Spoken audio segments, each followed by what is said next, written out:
Sensitivity is intelligence. With grace and skill, you have abundance. Welcome to the Psychic Hour. Host Kelly Brickle is a psychic medium healer, numerologist, and teacher. Her passions are learning about the soul and energy. Whether it's through spirit, emotion, or vibrational numbers, there's always a pathway of information waiting to help. Now, here is your host of the Psychic Hour, Kelly Brickle.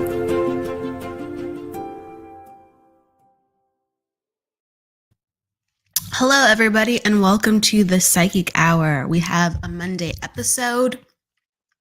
Our guest is Spiritual Blacksmith, and we'll be talking to her in about 10 minutes about her spiritual journey, her findings, and what she's up to as a spiritual healer and intuitive on the path. Today is Monday. It's always interesting, like when a Monday show hits, because we're humans, I think for the most part, are like creatures of habit, right? And it's like, it almost feels so funny that it is a Monday. Because I'm like, gosh, it's, I'm expecting it to be a Friday or a Wednesday, but it's a Monday. And we're at the beginning of the week again. Full possibilities, full potential for the week.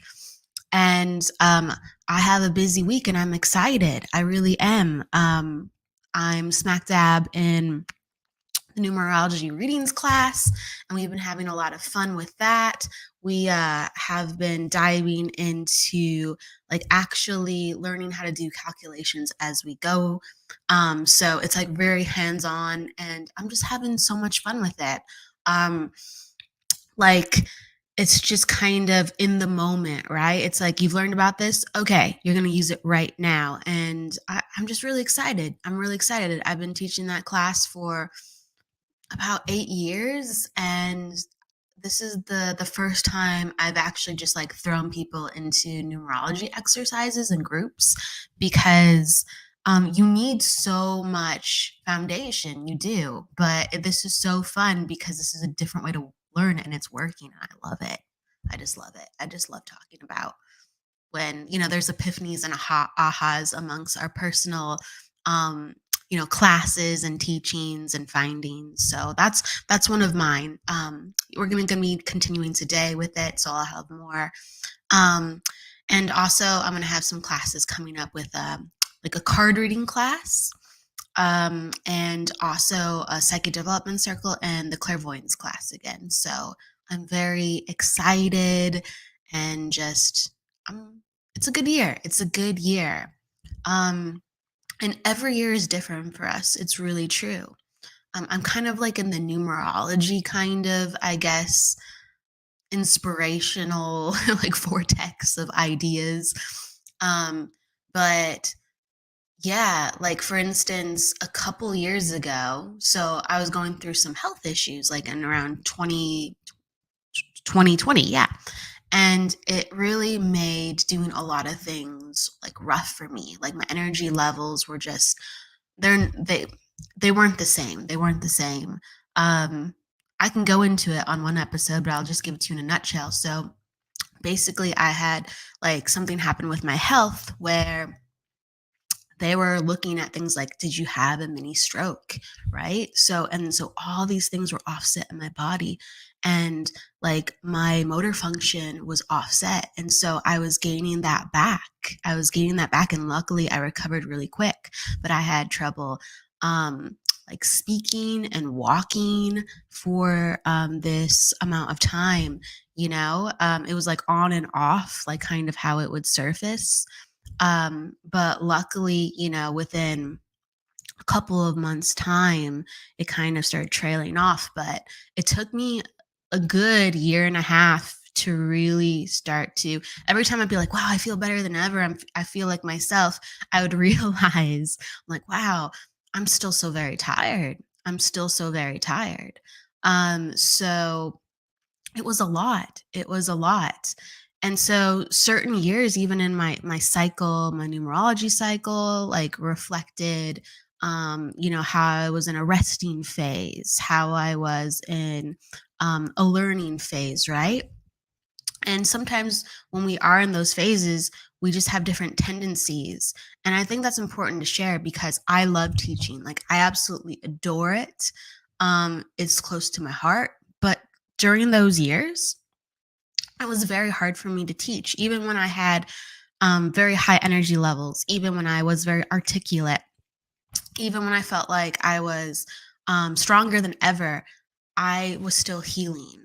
I was still healing in certain areas, and my body was like, um, we're gonna put you in these tasks instead of those tasks. And you might find that's the same for you too. In certain areas in your life, if you've gone through something heavy, or let's say you go through a health scare, or something changes within your life and you're like, I don't know why I'm not being fulfilled, or I don't know, I still love it, it doesn't feel right now. Just listen to that, listen to it, because the gifts that you have, or the passions and dreams that you have, they're not going anywhere. There's just a reason sometimes to put more time and attention in other places. And then things do come full circle, And I think, like, we've been taught, like, go, go, go. We have to have plans, we have to have results, we have to, produce to show people that we are doing something with our lives. And sometimes that's just not possible. Of course, we'll always keep going.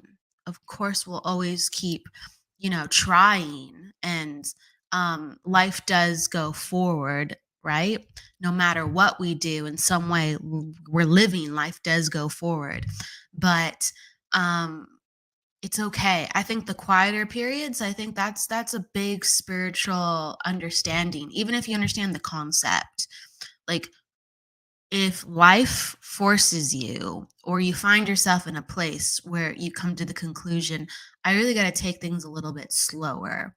I really kind of got to reconfigure my energy, or it just, all signs point to taking it easy. That's a valuable spiritual lesson. That is full of abundance. That is full of productive activity for you to teach your body and your nervous system to slow down. That's a skill and an art form within itself. If you can teach yourself to honor those signs and those signals, and teach your body how to relax, how to heal more efficiently, how to nurture itself, my goodness, that is a spiritual power. It really is. And you can share that calmness, that peace, and even some of the healing and regenerative insights you had by taking it slow, right? Whether it's through breath, thought, feeling, or even just energy. You can you can share that synergy with people, just even by the people being around you. Like, wow, your energy feels so good. You feel calm. There's something kind of serene about you, right?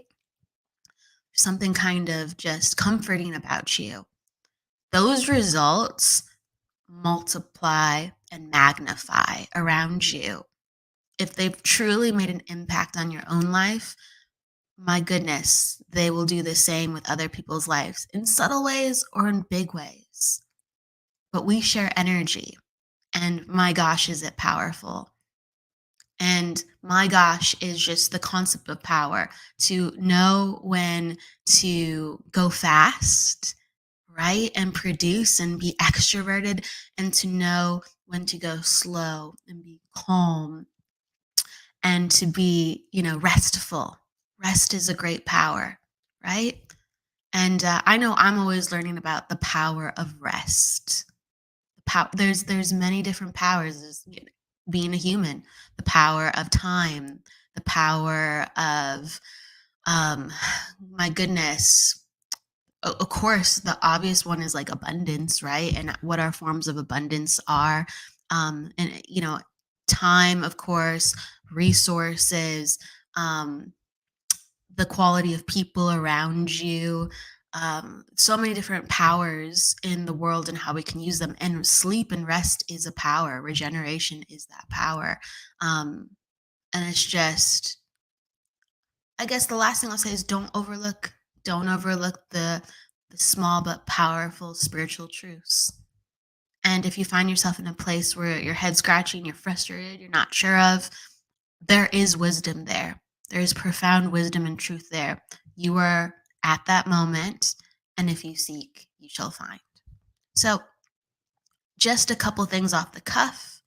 You heard a little bit about my story in 2020, just parts of it, really. And I hope that gave you some courage and insight and perspective. Many, many different perspectives. There's one. We will be back in a few. Thank you for joining us. We'll be back with Spiritual Blacksmith, and we'll see you in a bit.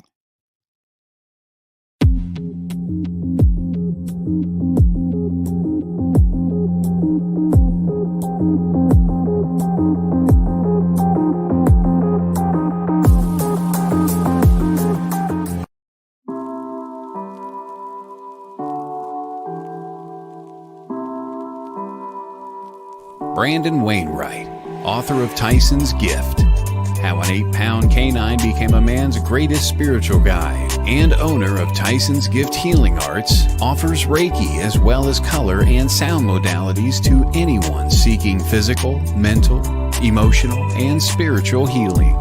While color and sound healing, a technique that brings balance and health to one's chakras and body, must be provided in person. Reiki, a Japanese form of energy healing, can be given in person or equally effectively from a distance. For more information or to make an appointment for a session, please visit TysonsGiftHealing.com. That's TysonsGiftHealing.com.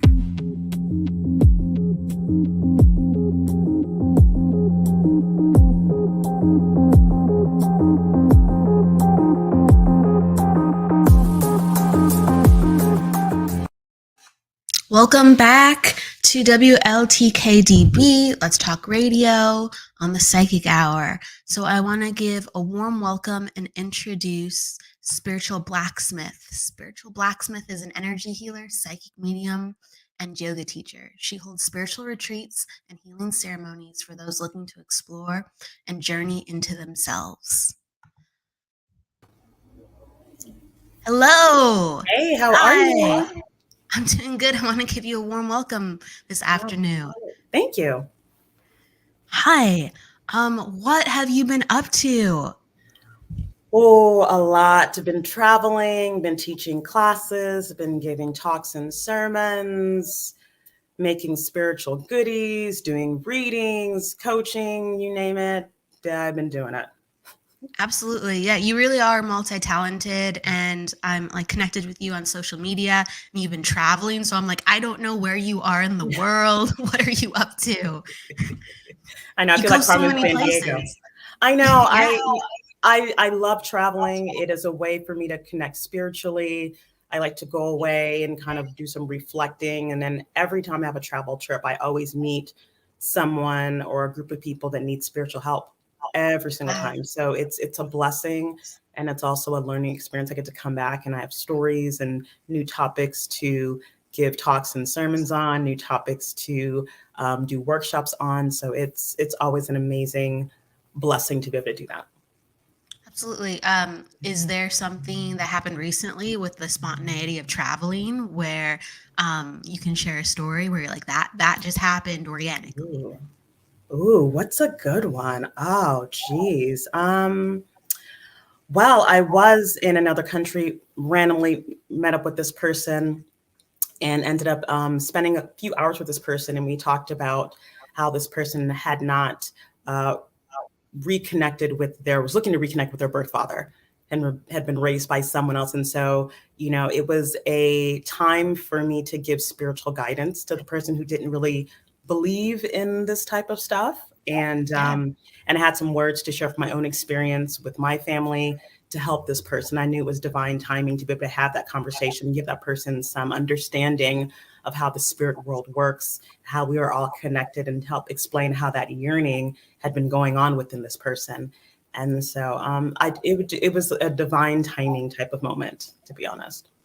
Yeah, like encouragement, where you just see a moment, right, and you bridge that moment. Understandable. There's so many people, I think, that are looking for something and they don't know what. And you have so much wisdom that, boom, right? You got to be there. You got to be there at the right time, the right place, and be open. And I feel like a lot of times when we are in our natural environment, like if I'm, here in my hometown, walking around, I'm on autopilot. I know where I'm going. I'm in the car. I'm going to an errand. I'm back, grocery store, yada, yada, yada. But when you're out of the country in a place that you don't speak the language, you are forced to be open to spirit.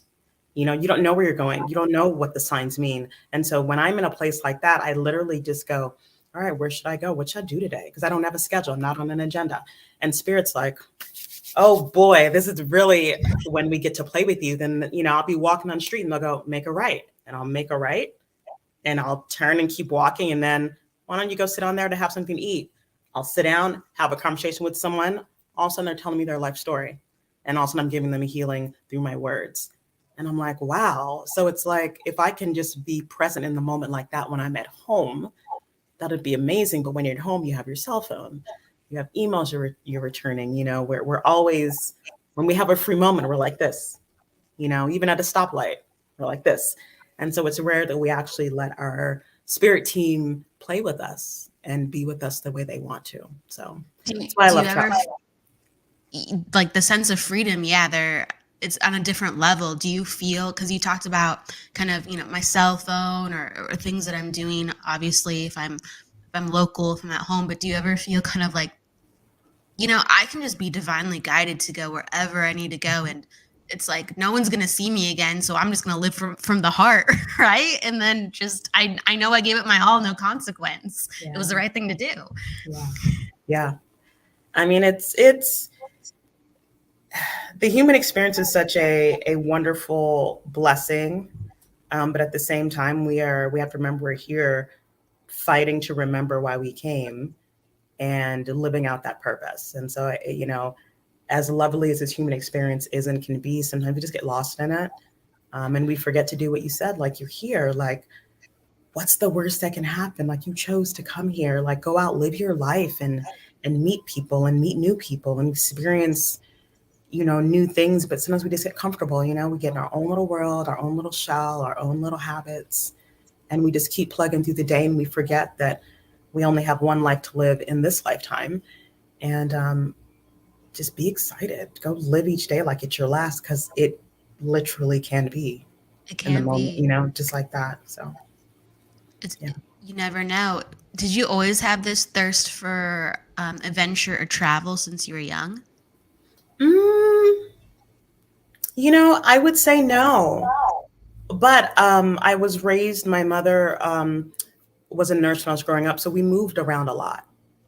So we were always moving. I was always making new friends. And also too, I'm Nigerian. So I grew up going to Nigeria every year. So I was traveling from when I was a baby every year. I was, across the globe. And so I guess that is when traveling became the norm for me. And as I got older, I realized a lot of people didn't travel. Like they were like, I never left my hometown. I was like, what? You haven't stopped in London on the way to Nigeria? It was just weird to me. And so, and my family travels because we're from another country. So I guess that was ingrained in me. And then as I got older and more on my spiritual path, traveling became something that I really needed to do, because I had a feeling, even though I couldn't articulate it years ago, I feel like there are places in the world I needed to see, because when I came back, they wouldn't be here. And as I got into my spiritual path, I understood that was me knowing or understanding this lifetime and knowing that when I come back in another life, the world will be different. Yeah. The seven wonders of the world may not be here. We may be in the Georgia Jetson era where we're zipping around. Things may not be here. So I feel like in this life, I need to travel, I need to see, I need to do and experience, because when I come back, I don't know what it's going to be like. Yeah. To take the full moment in. Do you ever feel at times within your life where you don't have that thirst to travel at certain times, or is it just like full on in this part of your life, this is my passion? Do you ever get like, okay, all right, I want to travel a different way. Like I want to travel with my passions or with talking to people, or is like the vehicle of how spirit is pulling you to travel, like physically travel from location to location? Honestly, no, because I tend to, it's funny you say that, or ask, because as much as I love to travel, I kind of will get into I call it my matrix, where I'm here, I'm working, I'm doing whatever. And then all of a sudden I will get really irritated with everyone. And I'm like, oh, it's okay. Got it. It's time to go. I gotta go. I gotta wrap it up. And then I'm like on the computer, like looking for places to go, and I'm out. So I, as much as I love to travel, I just kind of get into my zone sometimes, and spirit taps me on the shoulder and says, it's that time. It's that time. It's that time.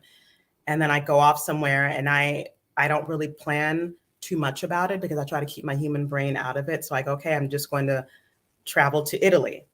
And then when I get there, I'll figure out where I'm staying, I'll figure out what I'm doing.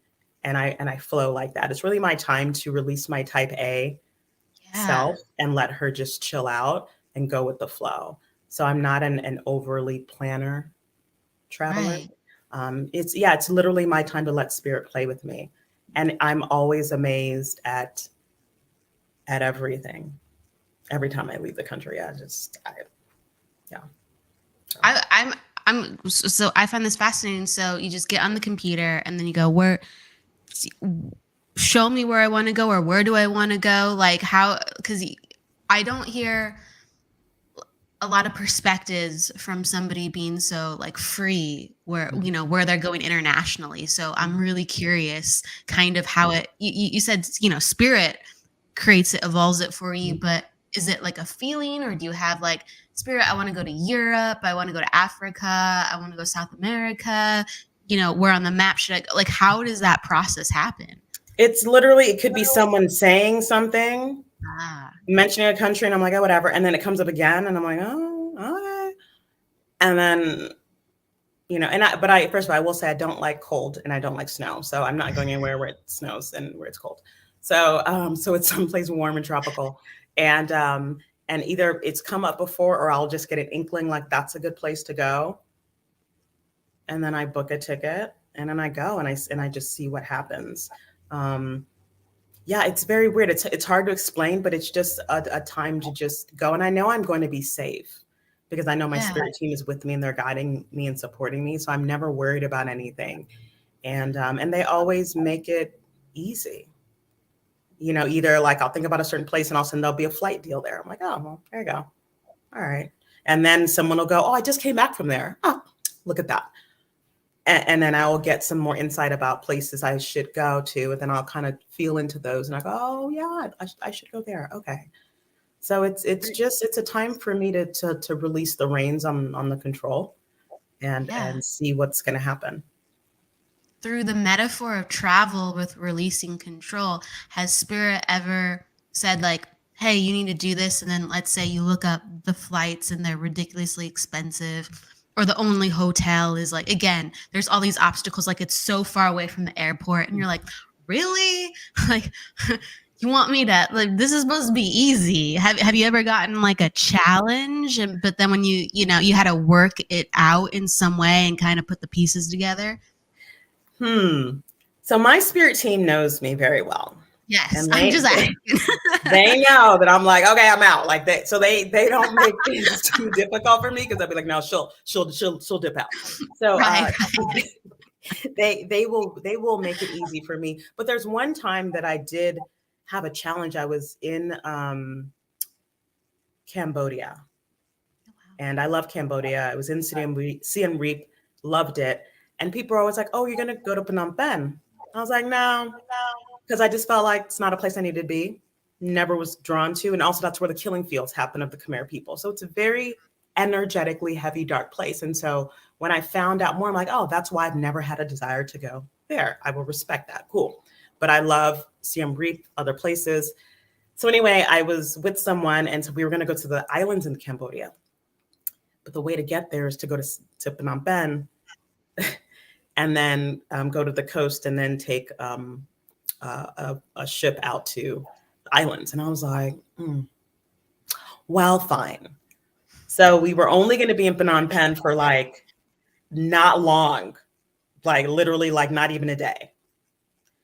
So we're in Phnom Penh, and of course we get there, didn't like it at all. The energy was off. I was just like, I'm so glad we are just here momentarily. Cool. So we're walking down the street, and I have my big backpack on, and I have my phone in my hand. And then somebody on a motorcycle comes up behind me and almost runs me over, like really close to me to where it knocks you off your kilter. So as I get knocked over, I look at the guy in the back of the motorcycle, there's two of them, and he looks at me and he just reaches and just took my phone and it was off. And I was like, what? And I was with a friend, and so my friend starts freaking out. And I will say the friend I was with had a lot of fear regarding where we were. The person didn't travel out of the country a lot, so they were freaking out. They were like, oh my God, just the whole time we were there. And so the whole time I was there, I was constantly like, okay, it's okay. We're going to be doing this. It was such a lot of stuff. And then when my phone got taken, I was just like, wow, like I can't believe that just happened. The person is freaking out. I'm just like, can't believe this happened, So I'm pretty calm about it. And I'm like, okay, I need you to calm down. Like, you're more freaked out than I am. And I'm like, okay, let me just borrow your phone. Let me get, on my phone company, let them know my phone got taken. They can cut it off. And, we all have a phone lock. So it's not like they're going to get my information, whatever. I was like, let me just get into Google and lock stuff down. So not a big deal. But this person is freaking out. And it was a huge lesson for me in that carrying other people's fear. Because I was shocked that happened, because I've traveled so many times, so many countries. I mean, never have I ever had a problem. And I was like, wow, that was interesting in picking up other people's fear. You're in that low vibration, because in a place that's already low vibrational, that I'm not gonna say I attracted that, but I was in the energy. Because normally when I travel, I want to say people don't even see me. Like all the shady stuff, like I'm not even in their vibration. They don't even see me. They go around. Yeah, you can manifest that cloak. Yeah, What I mean? That cloak. They just don't see me. So when that happened, I was like, "Wait, did you just take my phone?" And it was so interesting. Like normally I don't get angry, but I was just like shocked this person took my phone, because I actually had my phone up and I had Google Maps on it, walking as to where we were going. Right. So I was like, oh. So I literally closed my eyes when it happened. And I hate to say this, but I literally manifested that person on that motorcycle would get into an accident and my phone would fall out of their hand and it would be ruined. So, and I know how my mind works. And so I never use my mind for bad. I will say that. But I was just so angry that person did that to me and my person, because I'm leading someone at this moment. So now like we're both stuck. And so anyway, I check into my phone later on from where it was, and it had not been used. Nothing had been hacked, like nothing. And I'm like, I was shocked. I'm like, so somebody had my phone and they weren't able to do anything with it. I'm like, oh, because I made sure that if you take my phone, you're not getting anywhere with it. It's not going to happen, because people's like wallets and you have stuff saved on your phone. You have your wallets, you have your Apple Pay, you have all these things that are, accessible. So anyway, it was just interesting, like looking back on the experience. And that was a huge eye opener for me about living in other people's fear, carrying other people's fear, allowing yourself to just take on energy that doesn't belong to you, and how that can remove your spiritual cloak and expose you to situations that you're normally not accustomed to. So it was a great learning experience for me. And of course it was fine. I ended up, finding another phone. I bought another phone for super cheap. Still took the photos I was going to be taking on my trip, still was able to access the Wi-Fi wherever it was. It wasn't a big deal. I'm on Google. All my photos were uploaded. So I didn't lose anything, literally just the phone itself. So it was a best case scenario, but it was a great learning lesson for me. And the ability to make sure I stay in a place of my own power, even in the midst of chaos, stay in my place of power. And also knowing that, because I knew I was not supposed to be in that place anyway. So I should have been more strong and staying in my place of power and letting that person know, look, I need you to calm down with the fear you're projecting everywhere. So it's a great lesson. There's a lot of reactivity in the world. Mm-hmm.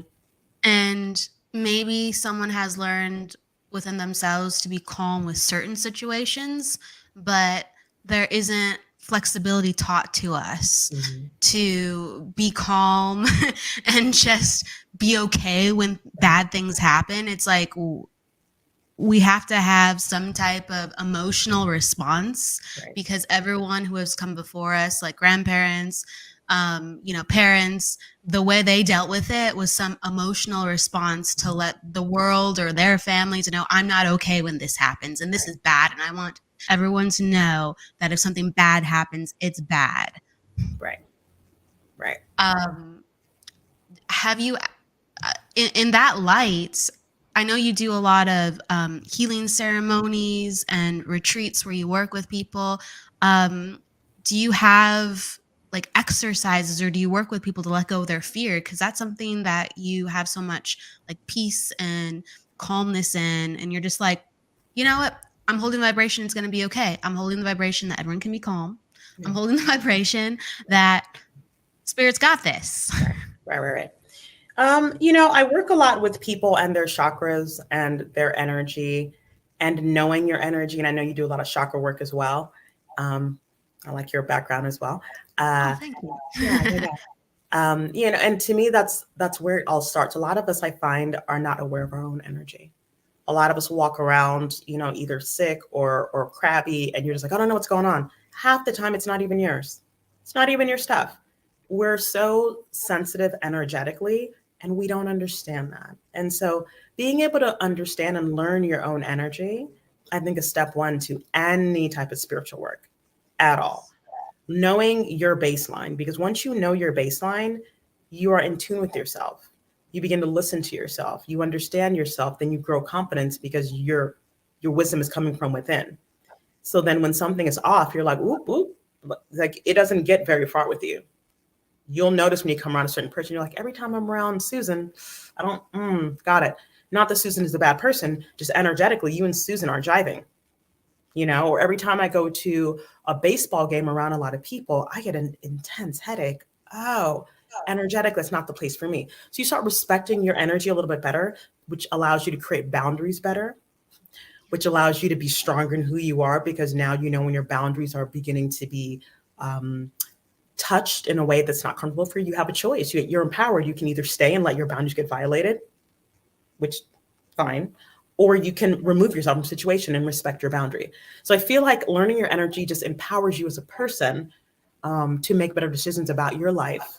And it allows you to not be the victim, which I think a lot of us as human beings are used to being the victim in a situation. They did that.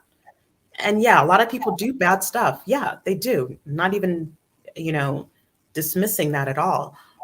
But it's how are we going to allow that bad thing they did to affect us? Do you want it to affect you for a long time or a little time? What do you want to do here? And so I find that working with people and their energy is step number one. And so I do a lot of workshops that allow people to awaken who they really are. I always tell people that I work with you to help you remember why you came. Why did you come to this lifetime? What did you come to do? You didn't come here to play tiddlywinks and have a shitty life. Pardon my French. You didn't. I'm sorry. You just didn't. You came here to have a life, to have an experience, to have lessons to work on, to karma to clear. But at the same time, you came to navigate other people, other humans, and what they're working with. So, a lot of times we come through life and due to our family or situations, we take on other people's traumas when we're here. It's your job to realize, oh, those aren't my traumas, number one. Number two, what did I come to do? Because if you don't remember why you came, you'll just take on other people's traumas and think that that's your life and have the life that you didn't really come to do. And so that's how I work with people. And I say that I see people's souls. My job is to see your soul, recognize it, and remind you of your soul. That's my job. And it's, I love what I do. I feel like people really want to be seen, and many people aren't seen. And when you could see somebody for who they are on a soul level, their soul reacts to that and it changes their life. So that's how I work with people. It's connection. You know, a lot of us are disconnected, and you said, you know, from the fundamental, you teach people about themselves, their energy, right? And I think a lot of times, like even the question you propose, like, oh, I don't know why I kind of feel off today, right? You know, like, oh, something's going on, right? And the way society kind of teaches us to cope with that is, if you have friends, right? If you have a network, or if you have family you're close to, keyword if, then you have a discussion with how you feel with them.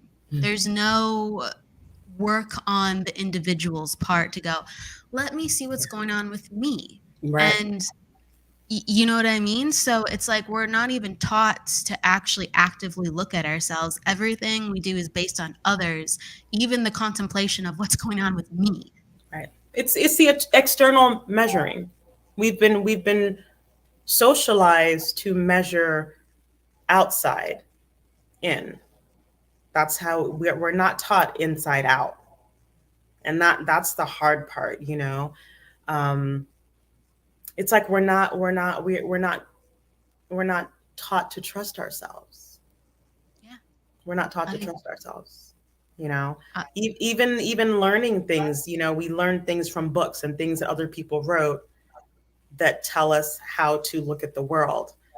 And if we question it, it's like, oop, what are you doing? Wait a minute. What are you doing? And instead of allowing us to create, and I was talking to someone recently and I was saying that, you know, the art of critical thinking has been lost. And that's the sad part to me. Even like now, if I were to ask most people on the street, hey, do you know who won the World Series in, I don't know, 1996? I'm just picking a date. What do people do? Google. Just Google, right there. Instead of going, well, 1990, okay, in 1996, I was in junior high. Okay. And allow your mind to open up and go into that and awaken things, and then go, okay, I was in, oh, that was summer camp. Oh, and then that's when I met Bobby. Okay. And then we went to, and then that's when we watched you could get the answer, but we don't. We just, what does Google say? What is Siri? What is, you know, that's what we do. And it's just, so our brains are just, they don't have to work anymore. They don't have to question. We don't have to question, you know, and when people do question, they're labeled crazy or they're labeled conspiracy theories or whatever. And it's just sad that people are scared to question. And questioning isn't bad.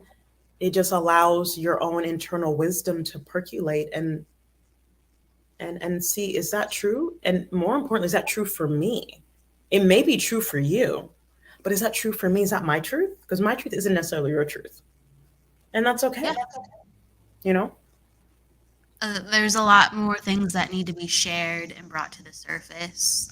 Absolutely. And I think that people are kind of just stuck in their box a lot, right? And they haven't had anyone to show them that life can be different, and so they have to take this initiative and get past, you know, these daily routines that everyone is conditioned in, and break free. And on the other side, things, yes, go a little differently than critical thinking. You know, you feel more intensely. You're questioning everything. What's real, right? Why am I here? And it can make you like, that's like the spiritual madness of it all. It can make people like unhinged. Usually they're in a more positive place if they're trying to find themselves for the most part. But that is part of the journey. You have to enter the waters and swim around in your spiritual madness, like contemplating reality. Like, what's the point of me being here? Right. But, you know, it just kind of goes to what you said. When people start doing that, things begin to unravel in their mind's eye.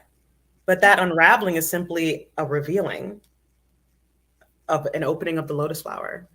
but it feels as though it's an unraveling, and you know, it's like, no, that's actually just the illusions falling away.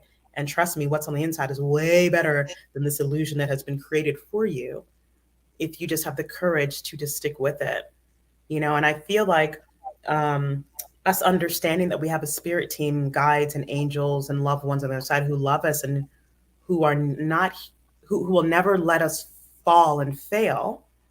And if those people who are religious, I was raised Christian, so I'm, you know, still of that mindset. You know, God loves us so much, right? And our spirit team loves us so much. They're not going to let us flounder, you know? So it's like, get out there and swim in this ocean of madness and allow them to pick you up, because they will, you know. And once you understand that, you're like, wow, there's much more that's out there. There's much more than what I've been taught to believe or that I've been seeing. And it gives you like an excitement about life. It gives you an excitement about your purpose, and it awakens you. And all of a sudden you're happy about the life, and every day is an adventure. Like every day you're like, ooh, what's going to happen today? I don't know, but it's going to be fun. I don't know, you know? And I just wish more people would be open to experiencing the unknown and allowing your mind and your soul to experience new people, new places, new things, new concepts, and just grow yourself. But I get it. It's scary. I get it. Scary. It's scary, and it's a different way of living. And I think when we are changed, like change is hard, you know, not always, but most times change is hard. And I think we sometimes just get tired, you know, like I'm always working to change. I know you're always working to change. We have a goal. We're like, let's get there. Right. Or like I've been there in a place before. Okay. I'd like to revisit that. Right. I'd like to become more of that. And there's constant resistance at play, and it gets tiring. It really does. And the will has to be there. The focus has to be there.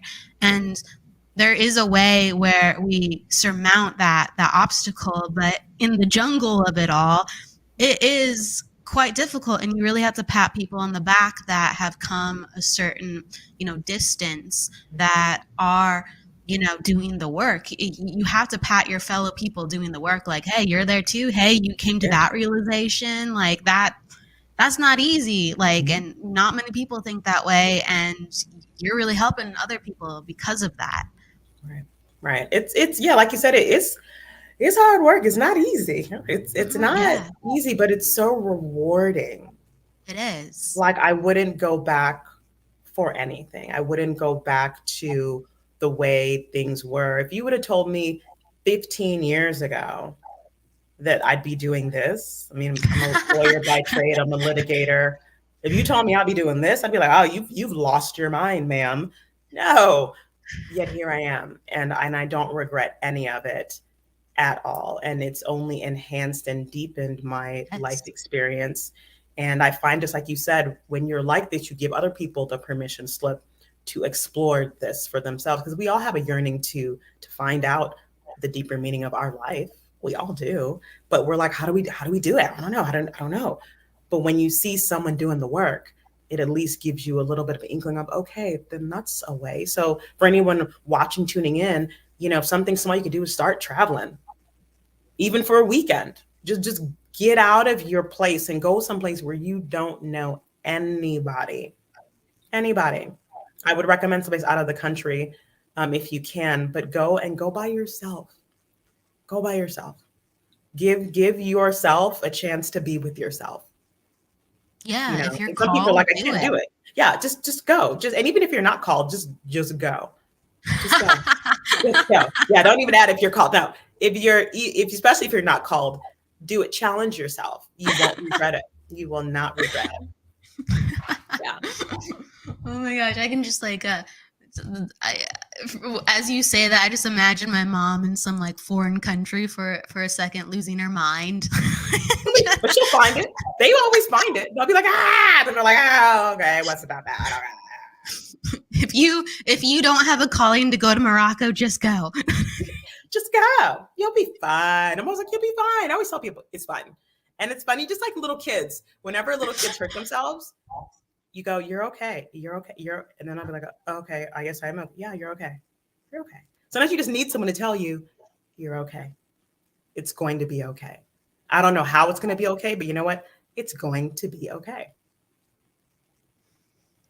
And it will be okay. We really have to trust ourselves more. I do agree with that. And that's always being tested, how we trust ourselves in our spiritual work and what we're willing to do and what we're willing to allow.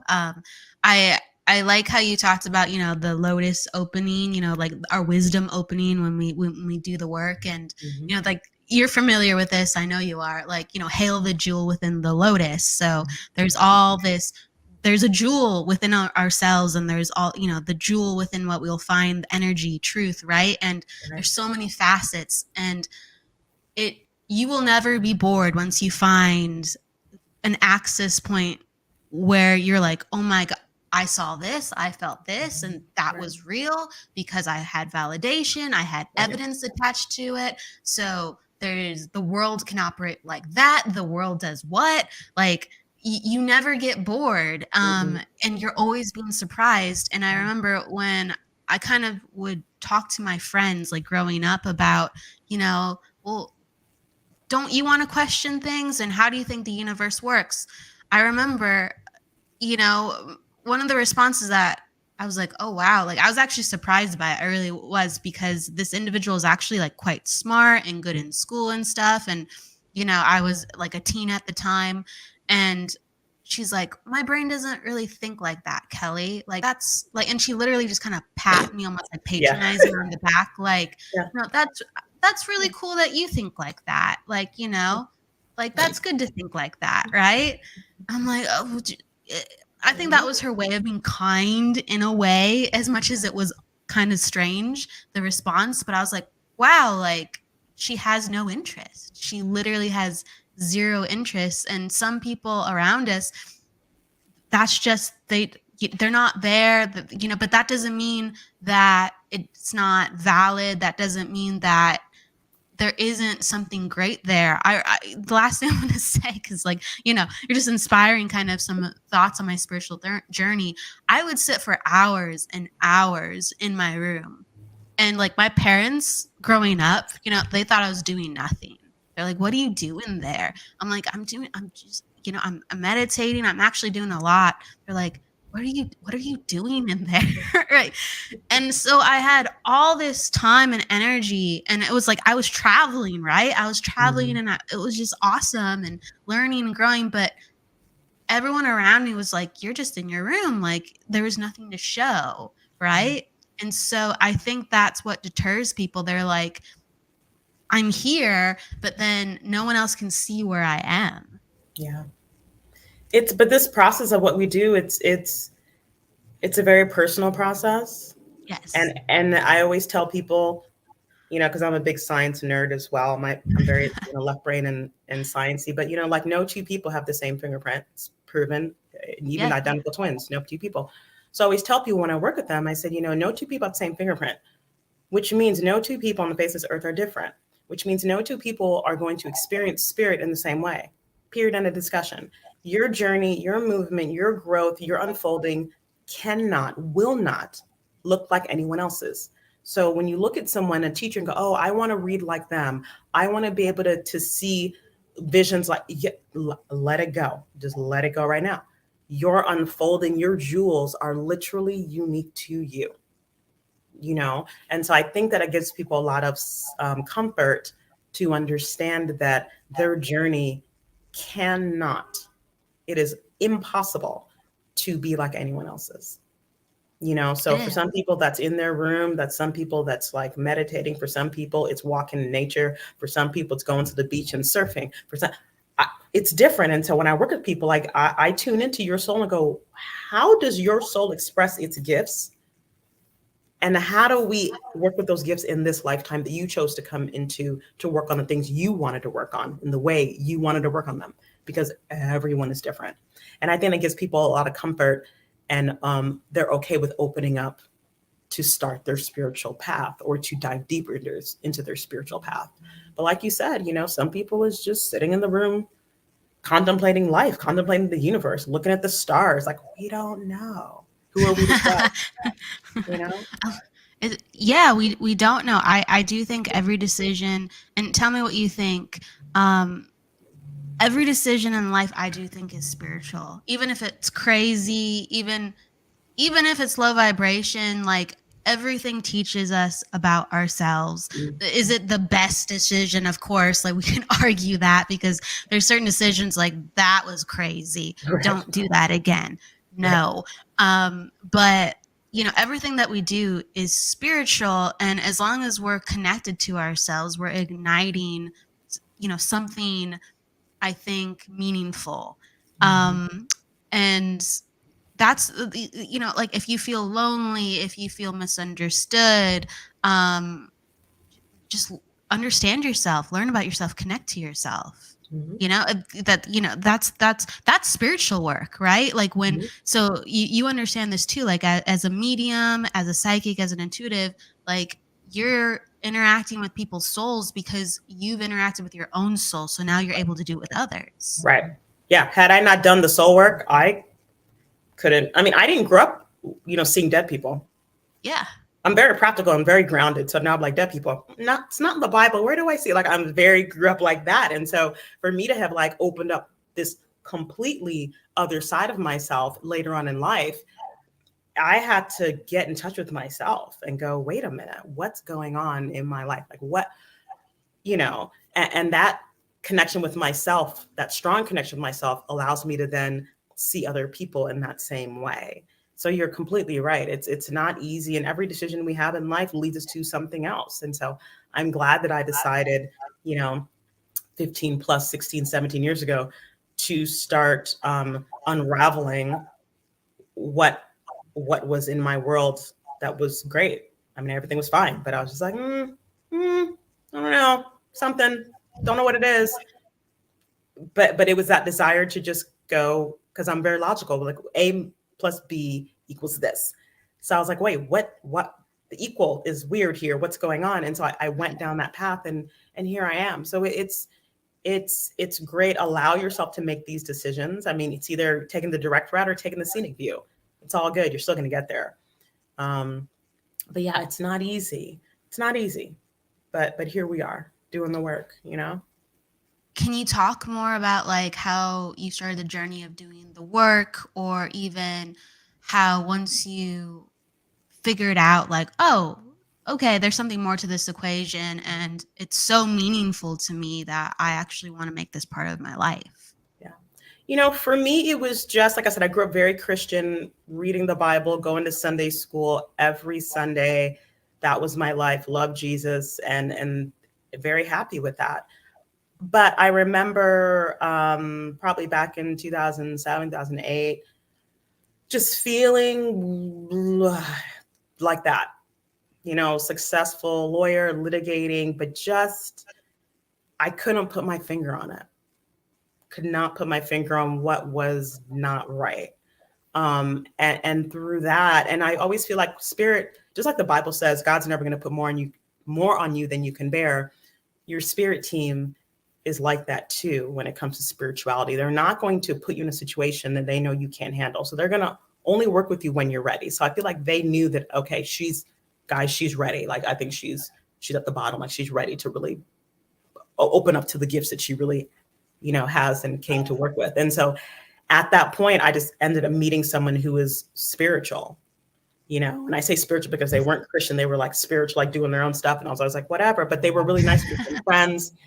And then they introduced me to other people who were spiritual. And I remember one person giving me a reading, my first psychic reading, or just a reading. And they picked up on one of my relatives who was in spirit that no one could have ever even known about, and then described that person physically to a T. So I know that they were seeing the person. So then my logical brain is like, what the heck just happened? Doesn't make sense. 1 + 1 = 84 here. My brain was literally going to explode.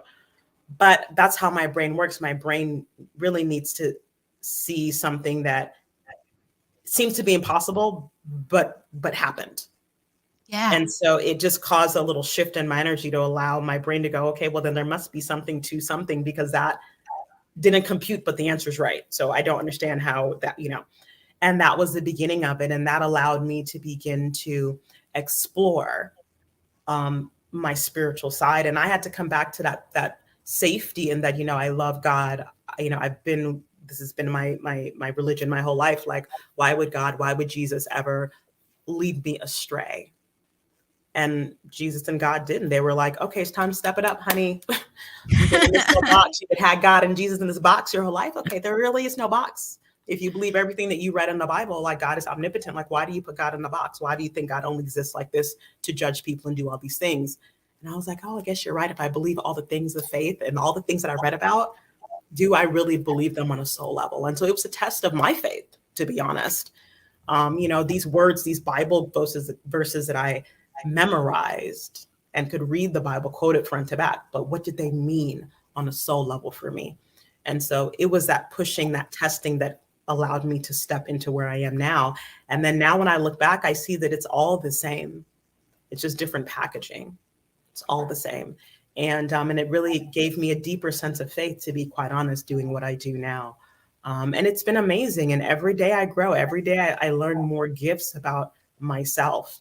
I learn how my energy works differently, with my healing. And I learn how my mediumship works differently with the way I communicate with those on the other side. And it's just, I always say exploring yourself and your soul is like having an amusement park all to yourself.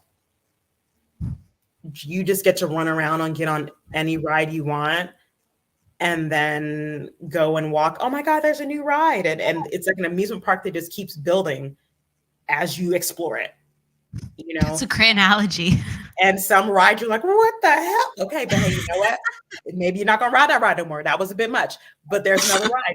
And then you have all the food you want. Like, it's just a park to explore and to have fun, And so that's kind of where I am. I'm still in the middle of my park. I explore it every day, and then I invite people to come hang out with me in my park. And then I tell them, hey, you probably have an amusement park too that you need to explore. Yeah, pretty much, and you help people do that. So I don't know if that answered the question, but that's how I began on my journey. And that's how I still treat my journey. It's just an exploration every day of a different part of my park. Absolutely. Yeah. Absolutely. And honestly, it's like 1,000 analogies where you'll never get bored, and it's ever going. It's like, it's so much more than ourselves. Oh yeah. Oh yeah. Yeah. Yeah. Mm-hmm. It's that, just like that. Yeah. And I guess, like, getting out of living so much more than ourselves and getting out of our own way. Yeah, that's getting out of your own way is always the challenge.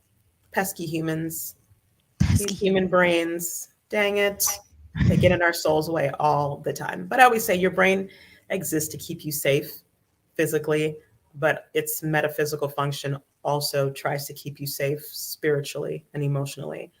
But it just doesn't know how to do that because it's limited by its experiences that you've had since it's been in existence. So however old you are, however old your brain is. And so it's working on a limited capacity, poor thing. But it's doing its best. It's doing its best, so I just got to be like, thanks, boo. Love ya. But this is above your pay grade where I'm at right now. So let's see. And then she's like, okay. And I'm like, thanks, girl. We have this really good relationship now. So I'm like, thanks for helping me in the matrix. I love all the degrees you have and all the learning you've given. This is great. But this is soul work. So go take a nap. Go take a nap, Brain. You have really good analogies. Like, they crack me up, and they're so true. They're like really, really on point. Speaking with like the limitation of the human body and kind of how we, activate our spirit to, transcend when we need to transcend. Within your energy work, what are your most favorite areas to work with a person, whether it's chakras, their aura, or like their ancestry, with how you help show them what more they can do with their energy? I would say for me, it's chakra work. Energy centers are really big. A lot of people really have blocks and stagnation in their third chakra. That's your solar plexus. It's the seat of your intuition, your trust, your knowing of yourself. So I work with a lot of people's third chakra. I find that's always a good starting point.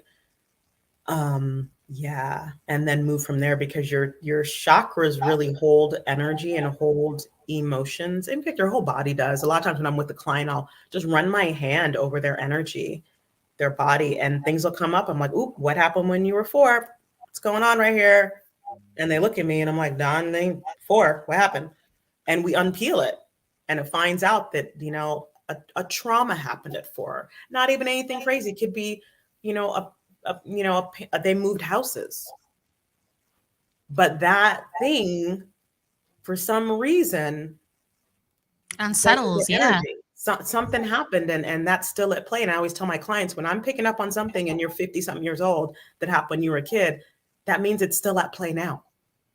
So no matter what you're doing and all the therapy that you're going to and all the drugs you've been on or whatever, unless you address that thing, nothing is going to resolve itself now. And so I work with a lot of people on, what hurts is your soul still holding on to? And if we can resolve that, we can resolve what's going on with you, because it's just manifesting itself in different ways. It's manifesting itself in a weight problem. It's manifesting itself in your lack of joblessness. It's manifesting in another way on the human level, but spiritually, it's still the same hurt. And so our job is, how do we help you with that? So I find that energy work, your chakras, is always a good place to start for me. Yeah.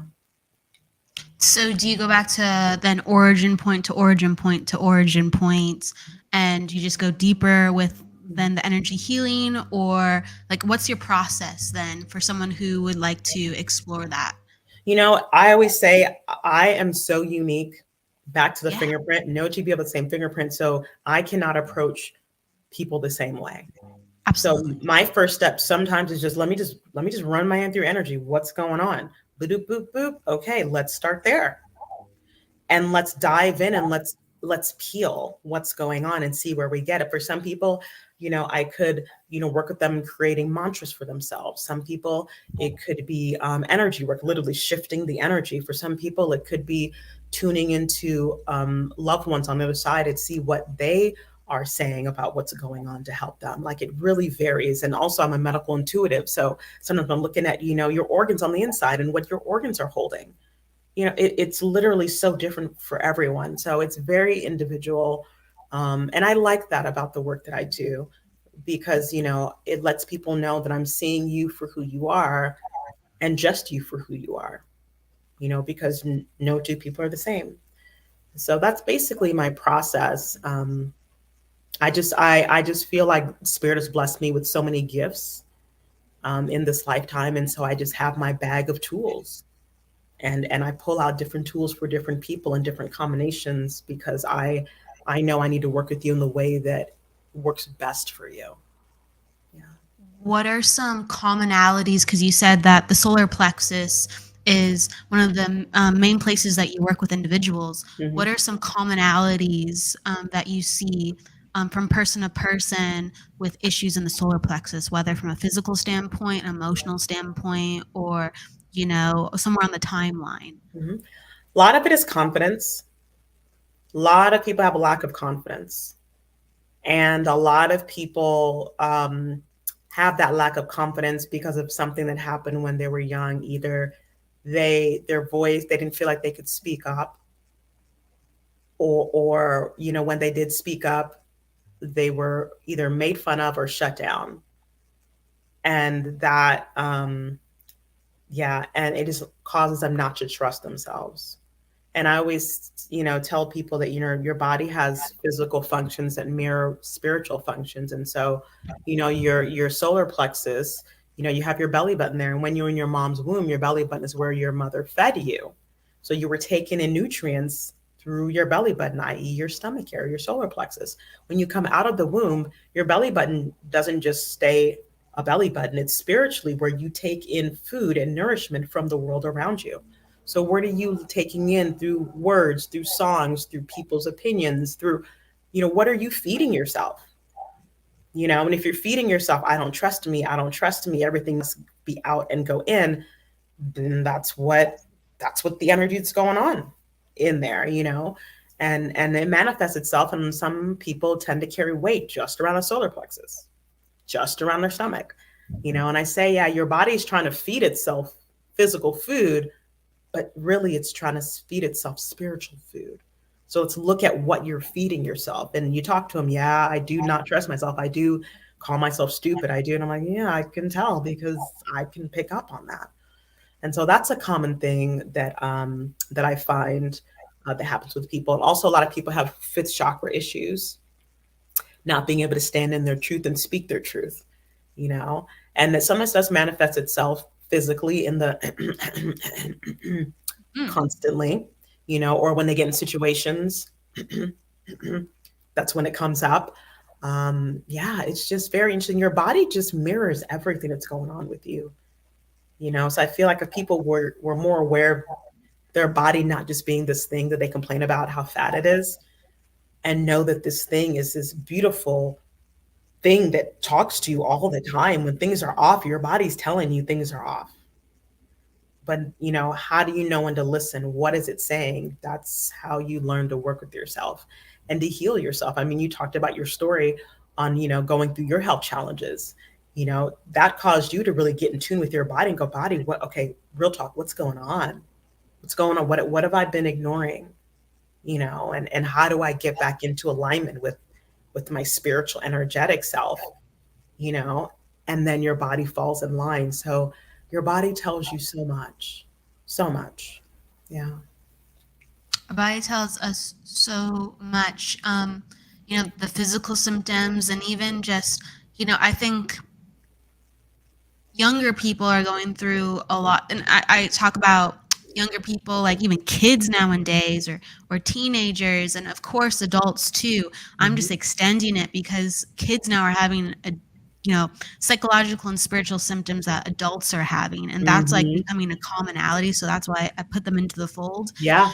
And like anxiety, depression, that's your body communicating that something is not in harmony with you. It's not like, oh gosh, like, I'm just, I'm going through a lot right now. Like, I don't know what's going on.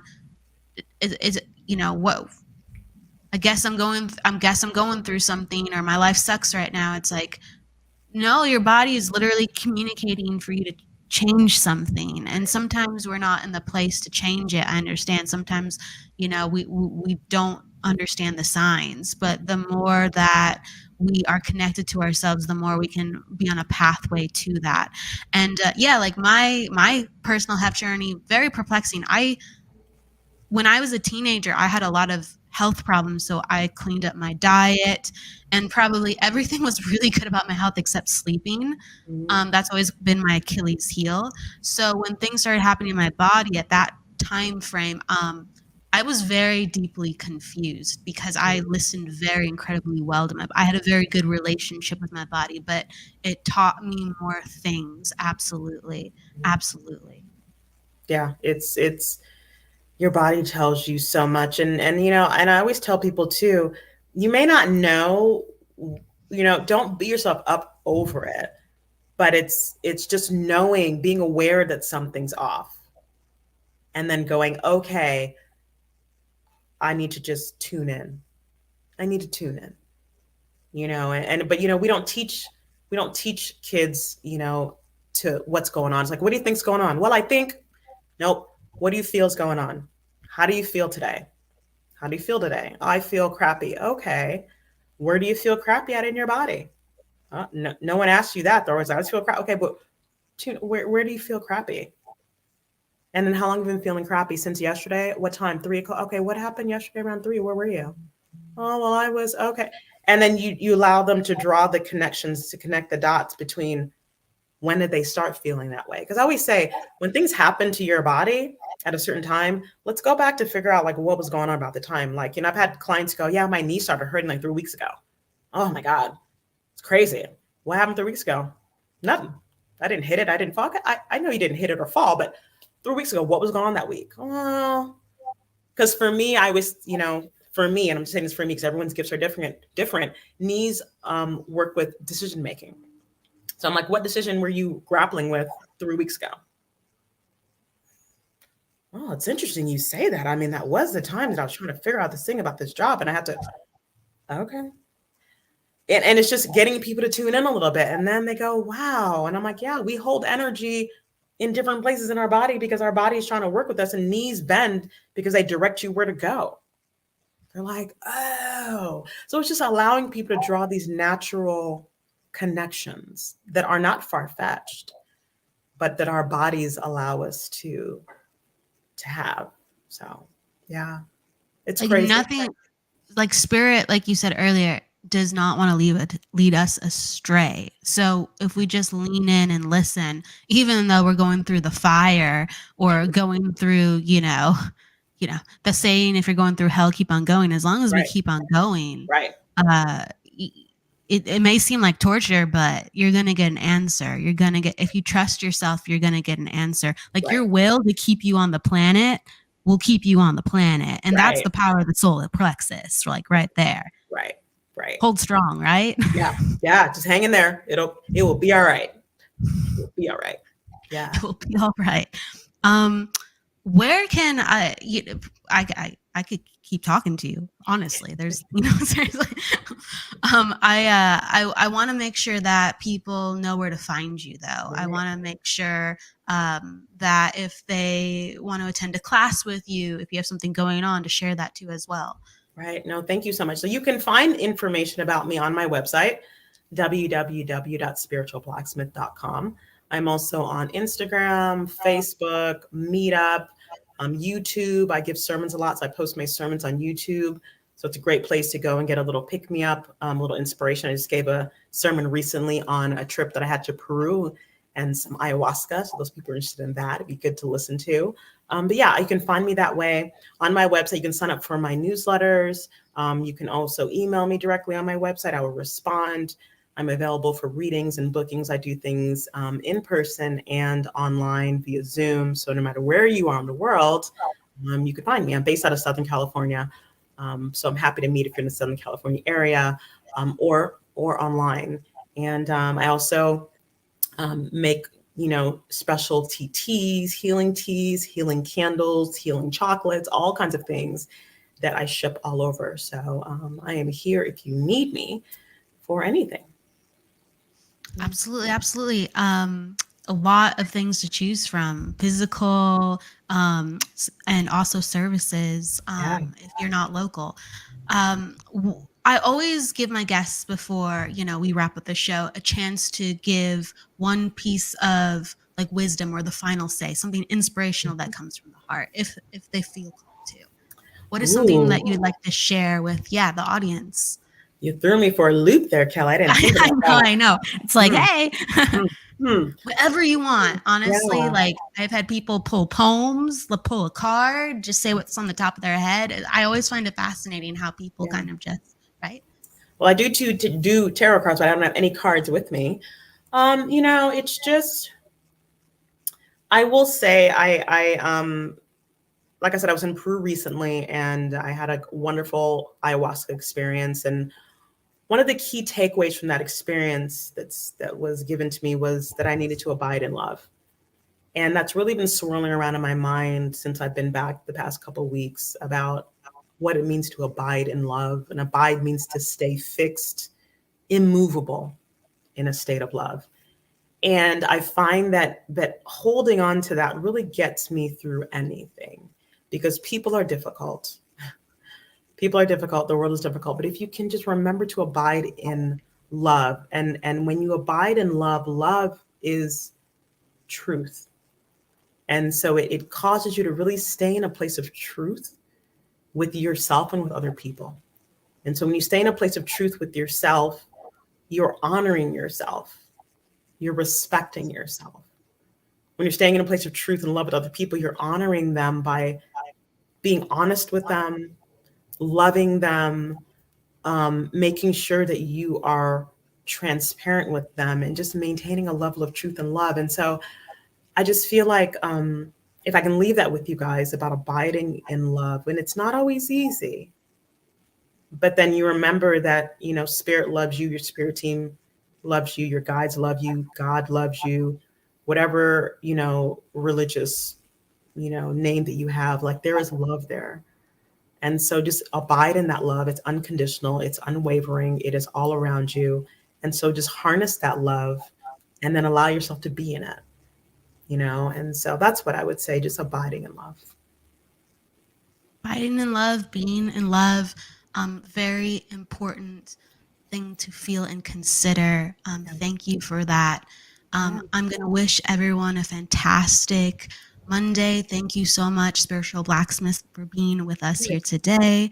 It was a pleasure. And everybody, really quick, hello to Melissa. Hello to Sherry. Thank you for saying hi. And everyone, please go with love, luck, light, and don't forget to live, everybody. Take care. Thanks. Bye. Bye.